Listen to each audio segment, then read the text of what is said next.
The circus strongman physique dominated the late 1800s and early 1900s, long before bodybuilding became a sport. These men were performers and lifters, admired for feats of raw power rather than balanced aesthetics. Their training relied on lifting odd, heavy objects such as anvils, wagon wheels, iron globes, and barrels, which built rugged, uneven, but impressive muscle. The chest developed into a wide barrel, capable of supporting enormous breathing power. Forearms and grip strength were especially notable, since much of their work involved thick-handled weights and unconventional objects. Legs were thick and powerful, built to stabilize massive loads, though little emphasis was placed on definition or shape. The midsection was often bulky, with some men carrying noticeable stomachs while still being immensely strong. Louis Cyr of Canada is the most famous example, reputed to have lifted nearly 500 pounds overhead with one hand. Other icons included Eugen Sandow in his early strongman phase, Hermann Görner with his legendary deadlifts, and Arthur Saxon, famed for the bent press. These men defined strength as size, density, and spectacle rather than classical proportion. The Sandow Grecian ideal physique emerged in the late 19th and early 20th centuries,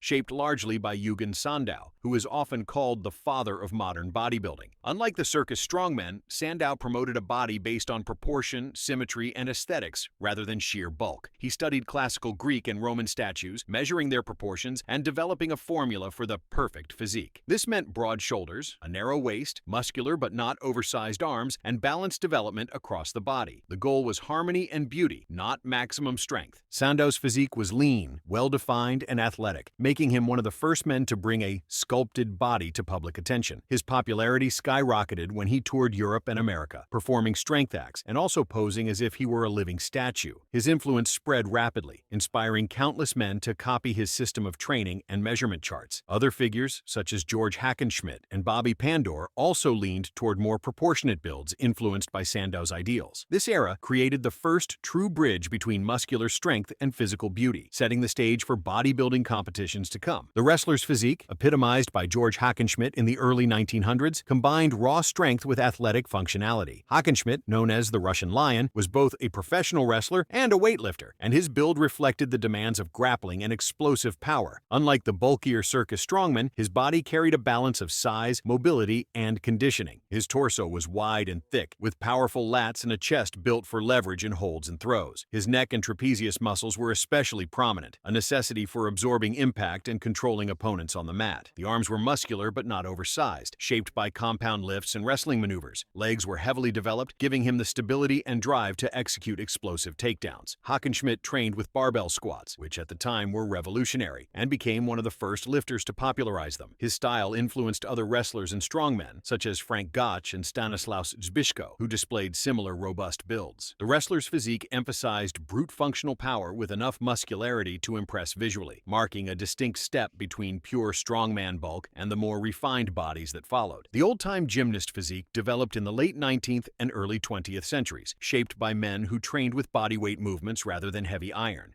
These athletes built their strength and appearance from rings, parallel bars, rope climbs, and floor routines. The result was a lean, wiry build with exceptional upper body development and a narrow waist. Shoulders were broad and muscular, arms were well-defined, and forearms were highly developed from constant gripping and pulling. Unlike the thick, barrel-chested strongmen, gymnasts carried compact muscle that emphasized agility and control over bulk. This body type was often admired for its balance of aesthetics and functionality. Muscles appeared longer and more athletic than blocky, with very little excess fat. Early German Turnverein gymnasts and European physical culture advocates helped spread this style, and figures like Josef Steinbach and Bobby Pandor displayed versions of the gymnast look. Many of these men could perform feats of balance and strength that highlighted control over their own body weight, handstands, planches, and rope climbs without legs. This physique represented mastery of movement, showing that impressive muscle could be built without massive loads, relying instead on repetition, precision, and disciplined practice. The Olympic lifter physique emerged in the early 20th century as competitive weightlifting gained popularity. Unlike gymnasts or Sandow-inspired physiques, Olympic lifters trained for maximal strength in movements like the clean and jerk, snatch, and press. This produced a body that was powerful, stocky, and built for explosive force rather than aesthetics. The upper body, especially the shoulders and traps, became thick from constant overhead lifting. The torso was dense and blocky, with a wide rib cage and heavy musculature around the lower back and core, essential essential for stabilizing big lifts. Legs were especially dominant. Squats and pulling movements gave lifters tree-trunk thighs and powerful hips, creating a compact but very strong lower half. Unlike bodybuilders, they rarely pursued definition or proportion. Function was everything. George Hackenschmidt later influenced this style, but pure lifters like Norbert Szymanski and John Davis, slightly later in the 1940s, carried the archetypal look: dense, muscular, and thick-waisted. These men often appeared heavier than bodybuilders, with less emphasis on shape but a tremendous aura of power. The Olympic lifter bulk became a signature look of raw athletic strength, showcasing muscle adapted for maximum performance on the platform. By the 1930s and 1940s, a new type of physique emerged, shaped by Hollywood's golden age. This was the hero look: lean, symmetrical, and athletic, designed for the screen rather than the lifting platform. The most famous example was Steve Reeves, who later became the standard of the mid-century ideal. His body carried broad shoulders, a small waist, and just enough muscle size to look powerful while remaining aesthetically pleasing and photogenic. Unlike the blocky Olympic lifters or the bulky strongmen, this look emphasized long, flowing muscle lines and a more natural appearance. Actors like Johnny Weissmuller, a former Olympic swimmer who played Tarzan, also embodied this style: athletic, fit, but not overly muscular. Buster Crabbe, another Olympic swimmer turned film star, brought a similar build to his roles. Their training often combined weights with swimming, calisthenics, and outdoor activity, producing lean, well-conditioned physiques. Steve Reeves later perfected this aesthetic in the 1940s and 1950s, influencing generations with his portrayal of Hercules. The Hollywood hero look represented the first time a mass audience equated muscular balance with beauty and star power, setting the tone for classic bodybuilding aesthetics to come. Before gyms and structured bodybuilding programs were widespread, many men built their physiques through daily hard labor. This manual labor physique was common in the early 1900s through the 1940s, shaped not by dumbbells and barbells, but by farm work, factory shifts, mining, construction, and heavy hauling. These men developed thick forearms from swinging hammers, broad backs from lifting and carrying loads, and sturdy legs from long days of walking, climbing, or digging. The result was a rugged, work-hardened body with real-world strength. The build was less polished than a bodybuilder's, but carried a dense, practical musculature. Instead of a sculpted six-pack, the midsection was solid and thick, often layered with a bit of body fat from heavy eating needed to fuel exhausting days. Famous examples include Jack Dempsey, the boxing champion who credited manual work for his durability, and John L. Lewis, the coal miner turned labor leader whose stocky, powerful build reflected his background. Even many early wrestlers and fighters came from these roots, bringing their natural labor physiques into sports. This body type symbolized function over form, not carved for aesthetics, but strong enough to endure grueling physical demands day after day. The military training physique became recognizable during World War I and World War II, when millions of men underwent rigorous physical preparation. Unlike bodybuilders or strongmen, these physiques were forged through calisthenics, marching, obstacle courses, and endurance drills rather than heavy lifting. The result was a lean, wiry, and functional build designed for stamina and mobility. Broad shoulders and a strong chest came from push-ups, pull-ups, and climbing exercises. Legs developed through endless marching, running, and carrying gear, giving soldiers durability rather than sheer size. Most men were not overly muscular, but carried a hardened, athletic look with low body fat. The emphasis was on being able to move quickly, endure long campaigns, and perform under stress. Famous examples include military icons like Audie Murphy, the decorated World War II soldier, and Douglas MacArthur in his younger days, both of whom carried the slim but hardened military frame. Even later figures, such as World War II paratroopers and Marine Raiders, displayed the same lean, disciplined builds. This physique reflected readiness, conditioning, and resilience above all, proving that muscle earned through survival and combat was just as respected as size built in the gym. In the early 1900s, strength was not only about sport or labor, it was also entertainment. The vaudeville showman physique came from performers who blended muscle, charisma, and stagecraft. These men appeared in traveling circuses, theaters, and strongman acts, showing off not just how much they could lift, but how good they looked doing it. Their bodies were muscular, well-proportioned, and slightly leaner than the bulky circus strongmen. This balance allowed them to perform feats of strength while still presenting an aesthetic, crowd-pleasing appearance. Their builds often included broad shoulders, strong arms for lifting barbells and kettlebells overhead, and a wide chest for dramatic poses. While less defined than later Hollywood stars, they had enough muscle separation to catch the spotlight. Popular figures included Sig Klein, known for his balance of strength and proportion, and Monty Saldo, who performed elaborate stage shows with Sandow. These men emphasized muscle control demonstrations, flexing individual muscles for audiences, and inspired early bodybuilding posing. The vaudeville showman physique marked the first true fusion of entertainment entertainment and physical culture, paving the way for bodybuilding competitions and the idea that muscle itself could be a form of art. By the 1920s and 1930s, the first true bodybuilding competitions began to take shape, and with them came the early bodybuilder physique. Unlike the circus strongmen or stage showmen, these men pursued muscle for its visual impact and symmetry. Their builds were leaner, with more definition across the chest, arms, and abdominals, though still within the natural limits of the pre-steroid era. The waist was narrow, the shoulders wide, and the muscles shaped with attention to proportion rather than maximum mass. Competitors trained with barbells and dumbbells in systematic routines, emphasizing isolation movements alongside compound lifts. This produced a more finished look compared to laborers or Olympic lifters. Prominent figures included Charles Atlas, who marketed his dynamic tension system and became one of the most famous fitness icons of the era, and Sig Klein, who was admired for his classic proportions. Others like Tony Sansone displayed near sculptural physiques, inspiring early bodybuilding audiences. These men bridged the gap between Sandow's Grecian ideal and the golden age stars like Steve Reeves. The early bodybuilder look showed for the first time that the pursuit of symmetry, leanness, and shape could define a new standard of physical culture. By the late 1930s and 1940s, bodybuilding entered a new era thanks to John Grimek, one of the most dominant figures in the sport's history. His physique stood out for combining both size and symmetry in a way rarely seen before. Unlike earlier bodybuilders who were lean but modest in mass, Grimek carried full, round muscle bellies, broad shoulders, and a thick, powerful chest. His arms were heavily developed, and his legs, shaped through years of Olympic lifting, were some of the best of his generation. Importantly, he maintained balance and proportion, avoiding the blocky look of lifters while surpassing the lighter builds of vaudeville showmen. Grimek became famous for winning both Olympic lifting and bodybuilding competitions, showing that strength and aesthetics could coexist at a high level. He won the Mr. America contest twice, 1940 and 1941, and was celebrated worldwide as the pinnacle of natural bodybuilding. Alongside him, figures like Clancy Ross and Steve Stanko also carried muscular but aesthetic physiques that influenced the direction of the sport. The John Grimek physique represented the peak of pre-steroid bodybuilding, full, powerful, and visually striking, but still within the natural limits of the human body. The Steve Reeves physique of the late 1940s and 1950s became the ultimate standard of the pre-steroid era. Reeves combined size, symmetry, and aesthetics in a way that redefined what a bodybuilder could look like. Standing tall with broad shoulders, a narrow waist, and sweeping muscle lines, his proportions perfectly echoed Sandow's Grecian ideal. Yet Reeves carried more size and polish. Unlike bulkier lifters, his muscles were long, lean, and evenly balanced, with no body part overpowering another. Reeves rose to fame after winning Mr. America in 1947, Mr. World in 1948, and Mr. Universe in 1950, cementing himself as the face of bodybuilding's golden aesthetic. His popularity extended far beyond contests. He became an international movie star, playing Hercules and other classical heroes on screen, where his physique inspired audiences around the world. Other men like Reg Park and Armand Tanny followed in his footsteps, but Reeves remained the icon of proportion and beauty. The Steve Reeves ideal shaped bodybuilding for decades, proving that the most admired physiques weren't necessarily the biggest, but the most perfectly balanced. Reg Park rose to prominence in the 1950s and carried bodybuilding into a new era by blending Reeves-like aesthetics with greater size and strength. Unlike Steve Reeves, who prioritized classical proportions, Park trained heavily for power and mass, using barbell-focused routines with squats, presses, and deadlifts at the core. His physique reflected this approach: thick chest, broad shoulders, and arms measuring over 18 inches, combined with a solid, muscular lower body. He still carried balance and symmetry,